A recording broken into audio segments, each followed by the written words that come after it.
Bonjour les amis cocottes, c'est Carole du blog thefamilycocotte.com. Bienvenue sur cette vidéo. Aujourd'hui, nous allons parler des courses. Puisque la semaine dernière, je vous ai parlé du challenge de ne plus mettre les pieds dans un supermarché. Alors, la semaine dernière, ça a été assez facile, mais je dirais que j'avais encore 2-3 petites choses qui venaient de supermarché, tels que le papier toilette, ou ça peut être d'autres articles. J'ai trouvé une épicerie qui est super, où j'ai du vrac, j'ai aussi des produits bio français, et puis également des fruits et des légumes bio et locaux. Donc ça c'est top. Là également je vais tester directement un groupement d'achat qui en fait achète ses fruits directement d'un producteur au Portugal. Donc je vais tester. Je vous dirai rapidement si ça a été quelque chose de concluant ou pas. Là je me retrouve coincée, c'est surtout pour le papier toilette, puisque on va dire que tous l'épicerie, le produit frais, etc., je trouve tout ce dont j'ai besoin. Par contre, il y a des choses encore que je trouve pas à l'épicerie. Et c'est là que ça va être intéressant que je partage avec vous justement les astuces pour ne plus mettre un pied dans les supermarchés, puisque cette semaine, je n'y suis pas allée. Donc ça fait 3 semaines que je n'ai pas mis les pieds dans un supermarché. Alors, l'astuce numéro 1, c'est de trouver ces adresses concernant les produits frais. Ça, je pense que c'est une astuce qui est, je dirais, vraiment répandue. C'est pas une surprise que je vous annonce. C'est vraiment trouver vos adresses pour vos fruits, vos légumes, que ce soit si vous mangez de la viande, pour la viande, le fromage, le poisson.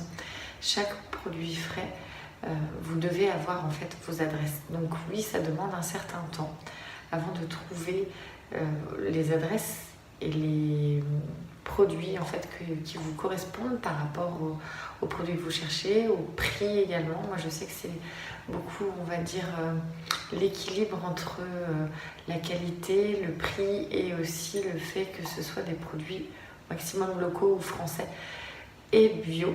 Donc c'était vraiment un équilibre à trouver, et c'est vrai que c'est ce qui m'a demandé le plus de temps.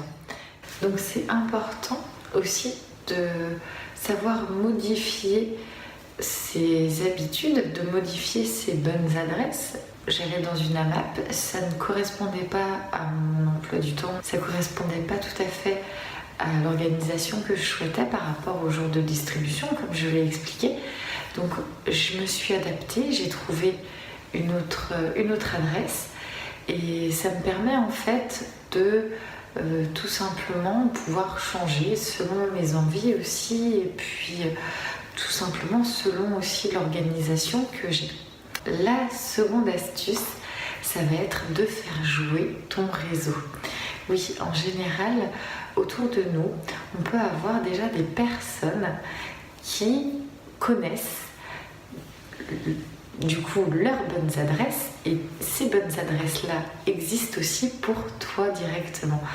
Donc c'est vraiment intéressant de demander autour de soi, notamment surtout les gens qui habitent vraiment à côté de chez toi directement, où ils se fournissent pour les produits frais, les légumes. Est-ce qu'ils ont des bonnes adresses tout simplement à partager? Et ça vraiment c'est vraiment des pépites, puisqu'en fait ça permet de partager aussi tout un réseau économique local, et c'est vraiment intéressant aussi de pouvoir directement bénéficier des partages de tes voisins, puisque ça évitera un bon nombre d'heures de recherche. Donc ça permet vraiment de gagner du temps. Donc faire jouer son réseau un maximum, notamment son voisinage, pour avoir les bonnes adresses. Et en 3, alors celle-ci, c'est l'astuce qui m'a le plus étonnée. Quand on commande en ligne sur internet et se faire livrer à la maison, cela consomme et demande beaucoup moins d'énergie de se faire livrer que de se déplacer. Alors ça, j'ai pu en fait faire le lien entre le livre que je vous ai présenté la semaine dernière sur une famille sans supermarché, à l'édition Rustica. C'est ressorti aussi de ma lecture du livre Famille en transition de Jérémy Pichon et Bénédicte Moret, sur le fait que, effectivement, quand on se fait livrer chez soi directement, bien sûr, évitons les géants qui ne payent pas d'impôts en France, mais il faut savoir que quand on se fait livrer, cela demande moins d'énergie que de se déplacer en supermarché. Ça, c'est quelque chose qui a été vraiment une révélation, puisque je peux te dire que dans l'organisation de la vie de maman, ça va me rendre un grand service, puisque c'est vrai que dans ma démarche zéro déchet, il m'arrivait de bien sûr me faire livrer des paquets, puisque certaines choses je pouvais les trouver sur internet, donc je réutilise les cartons, mais c'est vrai que je trouvais, pour moi en tout cas, entre le service de livraison, les emballages qui étaient utilisés, etc., je me disais finalement, non, mon impact quand je commande quelque chose sur internet, mon impact est grand. Et en fait, il en résulte que pas du tout. Il vaut mieux faire certains achats sur internet et se les faire livrer chez soi. Ça demande beaucoup moins d'énergie et ça permet de réduire aussi l'impact du CO2 sur la planète.